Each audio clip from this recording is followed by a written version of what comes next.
Morning ಬ್ರೇಕ್ಫಾಸ್ಟಿಗೆ ನಾನಿವತ್ತು ನೀರು ದೋಸೆ ಮಾಡ್ಕೊಳ್ತಾ ಇದ್ದೀನಿ. ರಾತ್ರಿಯೇ ನೆನೆ ಹಾಕಿದ್ದೆ ಅಕ್ಕಿನ, ಅದನ್ನು ಚೆನ್ನಾಗಿ 2 ಸಲ ತೊಳೆದು ನೆನೆ ಹಾಕಿದ್ದೆ. ಬೆಳಿಗ್ಗೆ ಎದ್ದ ತಕ್ಷಣವೇ ನಾವು ಇದನ್ನು ರುಬ್ಬಿ ಇಟ್ಕೊಳ್ಬೇಕು. ಇದಕ್ಕೆ ಒಂದು ಸ್ವಲ್ಪ ಕೊಬ್ಬರಿ ಮತ್ತು ಉಳಿದಿರೋ ಅನ್ನನ ನೆನೆ ಹಾಕಿಟ್ರೆ ಆ ಅನ್ನನೂ ಹಾಕ್ಕೊಳ್ಬೋದು.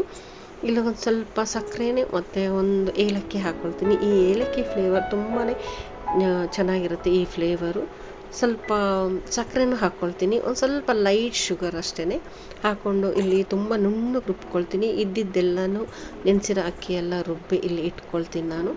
ರುಬ್ಬಿ ಇಟ್ಕೊಂಡು ಇದಕ್ಕೆ ಒಂದು ಚಿಟಿಕೆ ಸೋಡಾ ಪುಡಿ, ಸ್ವಲ್ಪ ರುಚಿಗೆ ತಕ್ಕಷ್ಟು ಉಪ್ಪು ಹಾಕಿ ಸ್ವಲ್ಪ ಒಂದು 10 ನಿಮಿಷ ಬಿಟ್ಟು ನಾವು ನಾನ್ ಸ್ಟಿಕ್ ಹಂಚ ಮೇಲೆ ನಾವಿಲ್ಲಿ ಹಾಕಿದ್ರೆ ತುಂಬ ಸಾಫ್ಟಾಗಿರುತ್ತೆ, ಬೇಗ ಆಗುತ್ತೆ. ನಾವು ಇದನ್ನು ತಕ್ಷಣ ಬೇಗ ಮಾಡಿಕೊಂಡು ತೊಗೊಳ್ಬೋದು, ಬಿಸಿ ಬಿಸಿಯಲ್ಲೂ ತೊಗೊಳ್ಬೋದು. ಬೆಳಗ್ಗೆಗೆ ಅಂತಲ್ಲ, ಬೆಳಗ್ಗೆ ನೆನೆ ಹಾಕಿ ರಾತ್ರಿ ಕೂಡ ನಾವು ಇದನ್ನು ತೊಗೊಳ್ಬೋದು, ರಾತ್ರಿ ಊಟಕ್ಕೂ ಮಾಡ್ಕೊಳ್ಬೋದು. ತುಂಬ ಚೆನ್ನಾಗಿ ಬರುತ್ತೆ. ಮಕ್ಕಳಿಗಂತೂ ತುಂಬಾ ಇಷ್ಟ ಆಗುತ್ತೆ. ಸಾಫ್ಟಾಗಿರುತ್ತೆ ದೋಸೆ, ನಮಗೂ ಬೇಗ ಆಗುತ್ತೆ ಇದು ಮಾಡೋದಕ್ಕೆ.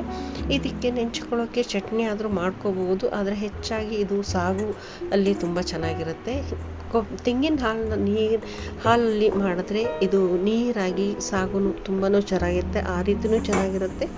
ಇಲ್ಲ ಚಿಕನ್ ಸಾರು, ಮಟನ್ ಸಾರು ತುಂಬ ಚೆನ್ನಾಗಿ ಬರುತ್ತೆ. ಇಲ್ಲ ಉಳಿದಿರೋ ಹಿಂದಿನ ದಿವಸ ಚಿಕನ್ ಸಾರು ಮಾಡಿದರೆ ಅಥವಾ ಮಟನ್ ಸಾರು ಮಾಡಿದರೆ ನಾವಿದು ಮಾರನೇ ದಿವಸ ಈ ರೀತಿ ನೀರು ದೋಸೆ ಮಾಡ್ಕೊಳ್ಬೋದು. ಇಲ್ಲಿ ನೋಡಿ, ತವನೇ ಸ್ವಲ್ಪ ಜಸ್ಟ್ ಒಂಚೂರು ಹರಡಿಸಿದ್ರೆ ಸಾಕು. ಮೇಲ್ಗಡೆ ಕ್ಯಾಪ್ ಹಾಕೋಬೇಕು, ಇಲ್ಲ ಅಂದರೆ ಅದು ಡ್ರೈ ಆಗಿಬಿಡುತ್ತೆ. ಆಯಿಲ್ ಏನು ಹಾಕೋದೇ ಬೇಡ, ಹಾಗೇ ಎದ್ದುಳುತ್ತೆ ಇದು ದೋಸೆ.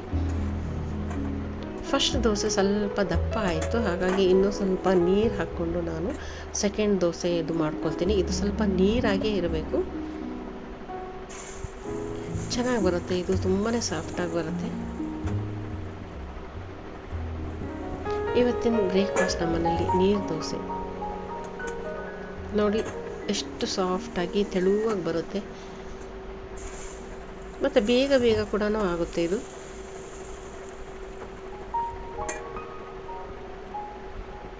ನೋಡಿ, ಸಾಫ್ಟಾಗಿದೆ, ಮೆತ್ತಗಿದೆ.